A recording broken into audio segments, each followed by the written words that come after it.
Oh my goodness, folks, what's up? This is Michael. Welcome to the weekend on the graveyard shift in the wee hours of the night. Nothing but fun, folks. Nothing but fun and bringing you your trivia question all over again. Oh my goodness, I hope your week went well, and it's supposed to be a gorgeous, gorgeous weekend, so make sure you have some fun. Get out, get up, get out, go enjoy it. You guys deserve it. All right, here we go. The answer to the previous trivia question, which was a two-part challenge, was, of course, Cuba and the Soviet Union. Long-time friends, long-time allies, long-time enemies against the United States, quite frankly. Long history there. Okay, so tensions, check this out. Let's go back. Let's do this. This is the 13-day missile crisis, right? Tensions were already bad to horrible. You know, there was kind of no gray area right there between the United States and Cuba. And this was following the Bay of Pigs invasion in 1961. So things were sour, okay, to say the very least. Fidel Castro, who had come to power in 1959, he already had the inclination to seek military and even financial assistance from the Soviet Union because he needed some help. He had some, he walked away with a bad taste in his mouth as far as the United States was concerned. So Soviet advisors in Cuba by 1962, check this out, totaled over 20,000. 20,000 advisors from the Soviet Union in Cuba. Huge red flag, folks.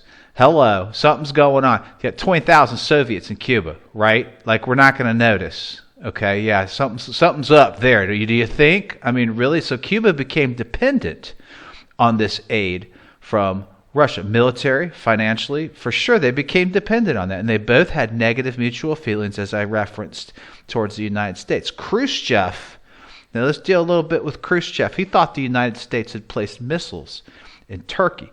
And in fact, we actually had, much to his suspicion. And that was part of the ongoing Cold War tensions, right?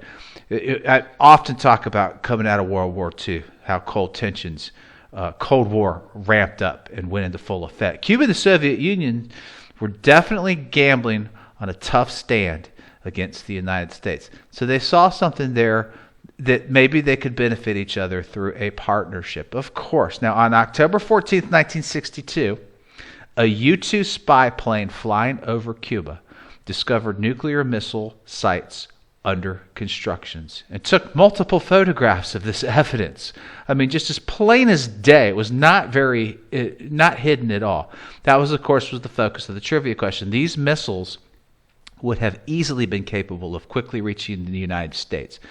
I pulled a map off of my research from the 60s, and that's the projection of how these missiles could have reached. Could have easily gone anywhere in the United States. Okay, the capability was definitely there, especially from Atlanta to Chicago to New York, especially in that region. Okay, without question. President Kennedy convened a small group of senior officials to debate the crisis, who met almost continuously for the next 2 weeks. This was the 13-day crisis standoff. The group was split between those who wanted a military solution, those who wanted action, such as an invasion or airstrikes, and those who sought a diplomatic solution to remove the missiles. So here we go. 13 days of this back and forth. I'm surprised these people didn't even sleep these 13 days, right?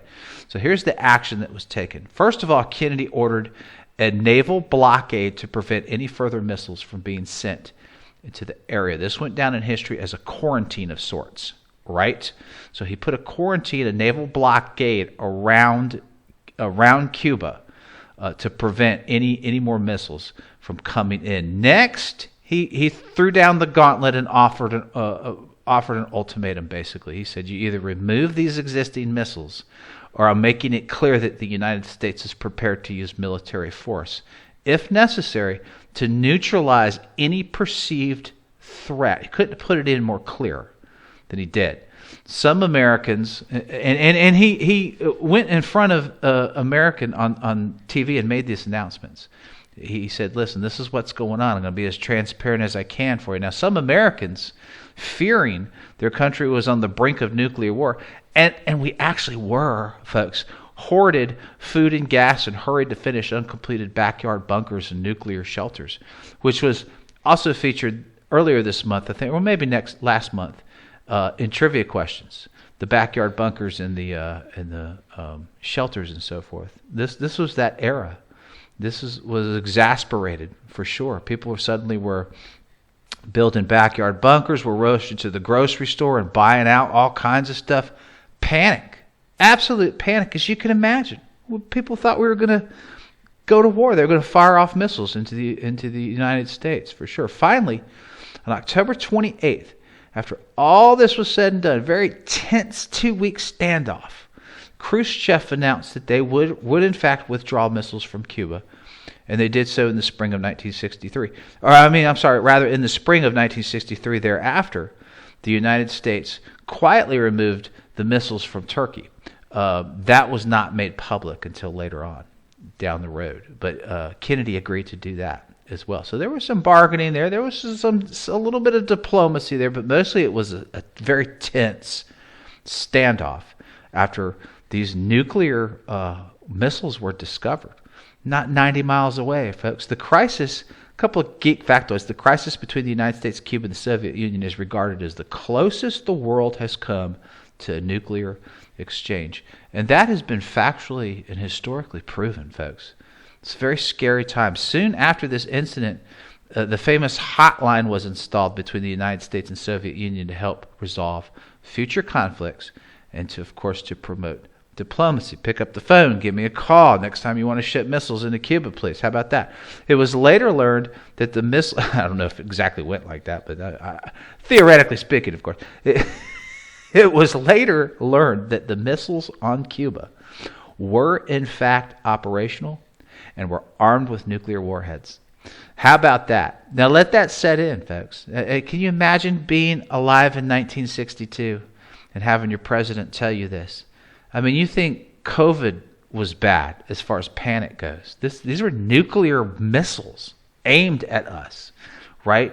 Cuba dabbling around in relations with the Soviet Union. Wow. I would love to interview somebody, sit down, pick their brains, do a 20-question back and forth about what it was like to live through those 13 days, what the atmosphere was like in the country, how scary it was, how different families dealt with that. I'd love to get some more insight, without question. I can't imagine living through something like that. But that was 1962, folks. In terms of history, it wasn't too far off. It truly, truly wasn't. 13-day crisis. There's multiple books on the 13-day crisis, and of course, there's the Oliver Stone movie, which is a very good movie, actually. But I encourage you guys to research that more for sure. All right, folks, off and running. We go to a gorgeous weekend. Let's get it started right now with a brand new, really cool trivia question. Check this out for October 15th. On this day in 1966, this party got started in Oakland, California, based on nationalism, socialism, and armed self-defense against police brutality by two mutual acquaintances named Huey Newton and Bobby Seale. Good luck, folks. Have a wonderful weekend.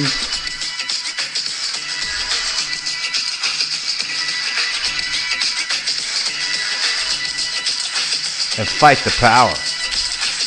Peace out.